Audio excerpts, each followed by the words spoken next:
अफ़गान तालिबान 2 नंबरी से बाज ना आए। पाकिस्तान ने अफ़गानिस्तान के साथ तिजारत मुअत्तल की तो अफ़गान तालिबान 2 नंबर तरीके से अपना सामान पाकिस्तान भिजवाने की कोशिशें करने लगे। वो क्या तरीक़ाकार इख्तियार कर रहे हैं और पाकिस्तान ने वो सामान कैसे पकड़ा? आमिर रज़ा मेरे साथ मौजूद हैं, उनसे बात करते हैं। आमिर भाई, 2 नंबरी तो उनकी सरिश्त में शामिल है। अब वो 2 नंबर तरीके से अपना सामान पाकिस्तान भेजने की कोशिश कर रहे हैं, जिसे पाकिस्तान ने पकड़ लिया। मामला क्या है, हमारे नाज़रीन को बताइएगा। देखिए, पहली बात तो ये है कि हमने सिर्फ 24 या 25 घंटे पहले एक वीलॉग किया था जिसमें मैंने कहा था कि अफ़गानिस्तान का नुकसान ही नुकसान है, क्योंकि वहाँ पर कोई ऐसी इंडस्ट्री नहीं है जिसकी लोगों को ज़रूरत है। काटन वहाँ पे होती नहीं है, चीनी वहाँ बनती नहीं है, खाद वहाँ पैदा नहीं होती, गंदम वहाँ पे नहीं है। उनकी सारी की सारी जो बरामदात हैं वो फलों पर और खुश्क मेवाजात पर और कुछ जड़ी बूटियों पर जो पहाड़ों में खुदरो उगती हैं उन पर मुश्तमिल है। इसके बाद जो उनके पास लैंड बचती है जहाँ पर काश्तकारी हो सकती है, आखिर वहाँ पर भी दरियाए काबल है या और दरिया हैं, वहाँ पर वो ये अफ्यून की काश्त करते हैं। वहाँ पर ये खुराक उगाते नहीं हैं, क्योंकि अफ्यून जो है उसकी आलमी मार्केट में रेट बहुत ज़्यादा है। एक एक एकड़ इनको 38-38 लाख रुपया पाकिस्तानी देता है। तो ये गंदम क्यों उगाएंगे, चीनी क्यों बनाएंगे, गन्ना क्यों उगाएंगे? तो इनके लिए तो सबसे बड़ा कारोबार जो है मंशियात है। दूसरे नंबर पर वहाँ कारोबार असले की स्मगलिंग है।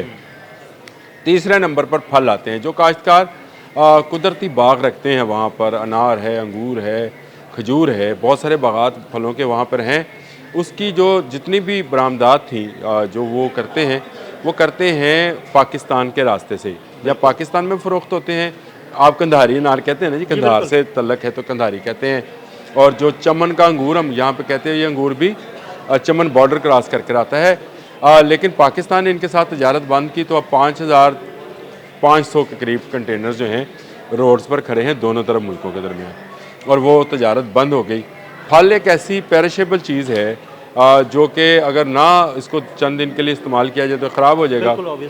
और खुश्क मेवाजात वो चीज़ें हैं जो एक ख़ास मौसम की मुनासबत से ही बिकते हैं। जैसे ये 2 माह गुजरेंगे तो आपको अपना दिल नहीं करेगा खुश्क मेवा खाने को, इसी 2 माह में खाने हैं। तो ये बरामदात भी बंद हो गई। ये 2 पाकिस्तान की पोर्ट्स यूज़ करते थे, ग्वादर और कराची। इन पोर्ट्स के ज़रिए दुनिया भर में अपना सामान बेचते थे और उससे इनके पास पैसा आता था, लेकिन तिजारत बंद हो गई। अब इन्होंने पाकिस्तान ने एक खत्ते में एक एग्रीमेंट है जिसके तहत अर्ली हार्वेस्ट के ज़रिए से जो है अजनास जो हैं अगर एक मुल्क में होंगी तो दूसरा मुल्क उसको इस्तेमाल कर सकता है, क्योंकि अभी यहाँ पर फसल आप उसकी मिसाल इस तरह से ले कि बदीन में अभी टमाटर नहीं हुआ था तो यहाँ टमाटर 400 रुपये किलो हो गया। बदीन में टमाटर आना शुरू हुआ तो टमाटर की रेट जो है 160 रुपये 70 रुपये भी आ गया। तो यही तरीक़ाकार है। अब इन्होंने ये किया कि अर्ली हार्वेस्ट के नाम पर ताफ्तान का बॉर्डर जो ईरान से आता है वहाँ से इन्होंने सामान भेजने की ये तो कोई, अगर मैं गलत बयानी नहीं कर रहा हूँ तो 23 मिलियन टन के फल थे। ये नहीं 23 टन करीब फल था जो कि ये भिजवा रहे थे और एक तरीक़ाकार अपना रहे थे। हमारे कस्टम हकाम ने वहाँ उसको रोका, और ना सिर्फ रोका बल्कि कागजात चेक किए तो उसमें से वो कागज़ भी निकल आया जो अफ़गानिस्तान से जारी हुआ था। तो उससे ये साबित हो गया, क्योंकि पाकिस्तान के अफ़गान ट्रेड बंद है आजकल, इन दिनों में ट्रेड नहीं है, तो ये ईरान के रास्ते से आने की इन्होंने कोशिश की, यानी बैकडोर से ये पाकिस्तान में दाखिल होना चाहते थे। और वहाँ के ताजर और किसान चाहते थे कि उनका सामान जो है पाकिस्तान में किसी रास्ते से दाखिल हो, वो दाखिल नहीं हो पाया है और रोक लिया गया है। तो ये बड़ी खुशाइंद बात है कि पाकिस्तान के सरहदों पर मौजूद तमाम अदारे जो हैं उनकी आंखें खुली हैं और वो कोई भी ऐसा काम नहीं करने देंगे।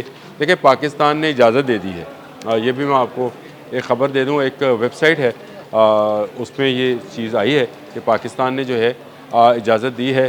लेकिन क्या इजाज़त दी है? उज़्बेकिस्तान से कहा है कि 5 जहाज़ जो है एयर कार्गो कर सकते हैं अफ़गानिस्तान के लिए पाकिस्तान से, और 29 के करीब कंटेनर्स हैं जो कि चीन के रास्ते यानी ज़मीनी रास्ते के साथ अफ़गानिस्तान जा सकते हैं। ये क्या है? ये अद्वियात हैं, ये वो ज़रूरी अशिया हैं जिनका पाकिस्तान ये समझता है कि वहाँ के लोगों की अद्वियात जो है बहुत ज़रूरी है। अद्वियात जो है इस पर कोई कंप्रोमाइज़ हम तो दुनिया के किसी चौथे मुल्क में भी ये काम हो रहेगा तो हम उसकी हिमायत करते हैं। और अद्वियात सबसे पहले पाकिस्तान अद्वियात में जब आता है जहाँ पर कोई ज़लज़ला आए, कोई सैलाब आए, कोई आसमानी आफत आए, इवन गज़ा तक में भी पाकिस्तानी अद्वियात गई हैं। पाकिस्तान अद्वियात के मामले में एक सॉफ्ट जो है हार्ट रखता है, उसको कहा जाएगा एक नरम दिल का मुल्क है, और इसीलिए चीन से 29 कंटेनर्स और 5 एयर कार्गो जो हैं देने की। अब बाकी चीज़ें जो हैं जो आप दरामद बरामद की बात करते हैं अफ़गानिस्तान के साथ, तो इसके साथ कोई ऐसा हमारा कोई तजारती माहिदा नहीं है कि हमने गंदम देनी है, हमने कुकिंग ऑयल देना ही देना है, हमने यहाँ से चीनी, खाद, तेल, सीमेंट पहुँचाना है। इस तरह का माहिदा क्यों नहीं है, तो अफ़गानिस्तान ये कहाँ से लेगा। अफ़गानिस्तान एक अजीब व गरीब सूरत हाल से दुचार है, उसकी तमाम सरहदें बंद हैं, और उन सरहदों पर ज़्यादातर मैंने आज एक इस पर भी व्लॉग किया है, मैंने आपको बताया है कि काबुल तक पहुँच गए नेशनल रेजिस्टेंस फ्रंट वाले जो हैं जी बिल्कुल। वो पहुँच गए हैं और उन्होंने गुरिल्ला कार्रवाइयाँ शुरू कर दी हैं। तो रास्ते इनके बंद होते चले जा रहे हैं, लेकिन शायद रास्ते बंद होने से पहले इनकी अक्ल बंद हुई जो इन्होंने भारत से हाथ मिलाया, और वो अकल कभी खुलने वाली नहीं है। उसके बाद से देख लें कि इनको जो है परेशानी का सामना है, और मुख्तलिफ़ जगह से ना सिर्फ मुआशी तौर पर बल्कि हरबी तौर पर भी, यानी जंगी तौर पर भी इनको शिकस्त का सामना है। तो तालिबान हुकूमत जो है कितने दिन ये बोझ बर्दाश्त करेगी, वहाँ के लोग कितने दिन भूख अफलास और बीमारी से मुकाबला करेंगे, और कितनी जल्द वहाँ से उठेंगे। फिर इनके अंदर मुख्तलिफ़ किस्म की ज़ुबानें बोलने वाले जो लोग हैं, उन्होंने, आपको पता है यहाँ पे पर्शियन स्पीकिंग भी हैं, पश्तो भी हैं, बलोच भी हैं, बराबी हैं, फ़ारसी हैं। तो यहाँ पर बहुत सारे ज़ुबानों के बोलने वाले हैं कि वो आहिस्ता आहिस्ता तालिबान से पीछे हटते चले जा रहे हैं, क्योंकि ये पश्तो स्पीकिंग है, इनसे पीछे हटते चले जा रहे हैं। और ये भी तालिबान के लिए एक बड़ी अलार्मिंग सिचुएशन इस वक्त बनी हुई है कि उनका कंट्रोल जो है वो आहिस्ता आहिस्ता कम होता चला जा रहा है। और ये अब ये क्योंकि ईरान के रास्ते से आना चाह रहे थे, यहाँ से भी रास्ता इनका बंद है। तो देखिए आने वाले दिनों में तालिबान कितने अरसा सर्वाइव करते हैं। मैं ये कहता हूँ कि तालिबान हुकूमत अब जाने को जाएगी, क्योंकि अब ये रुक नहीं पाएगी। अगर आपके पास पैसा नहीं होएगा तो आप बैरूनी दुश्मन से क्या, तो आप अंदरूनी दुश्मन से भी नहीं लड़ सकते हैं। पैसा चाहिए आपको असला चलाने के लिए भी, दहशतगर्द बनाने के लिए भी, ख़रीदने के लिए भी, फ़रोख्त करने के लिए भी। ये सारा पैसों से इन्वॉल्वमेंट है। अगर स्मगलिंग रुक जाएगी और तजारत रुक जाएगी तो तालिबान कुछ लंबे अरसे तक सर्वाइव नहीं कर पाएंगे, और फिर देखिएगा यहाँ पर दोबारा से एक कौमी हुकूमत का जो है आगाज़ हो जाएगा, क्योंकि ये तो अबूरी हुकूमत है। ये तो आप भी जानते हैं, मैं भी जानता हूँ, ये अबूरी गवर्नमेंट है, और अबूरी गवर्नमेंट का खात्मा अब ठहर गया है, सुबह गया या शाम। बिल्कुल, बहुत शुक्रिया आमिर भाई जी। बिल्कुल, आमिर रज़ा ने बड़ी तफसील के साथ आपको बताया कि किस तरह अफ़गानिस्तान ने ईरान के ज़रिए पाकिस्तान फल भेजने की कोशिश की, जिसे पाकिस्तान ने नाकाम बना दिया, और इंशाल्लाह आगे भी ऐसा ही होता रहेगा। हमारे सरहदों पे मौजूद मुहाफ़िज़ और हमारे कस्टम हुकाम बिल्कुल विजिलेंट बैठे हुए हैं। अदील अहमद और आमिर रज़ा को इजाज़त दीजिएगा। अल्लाह हाफ़िज़।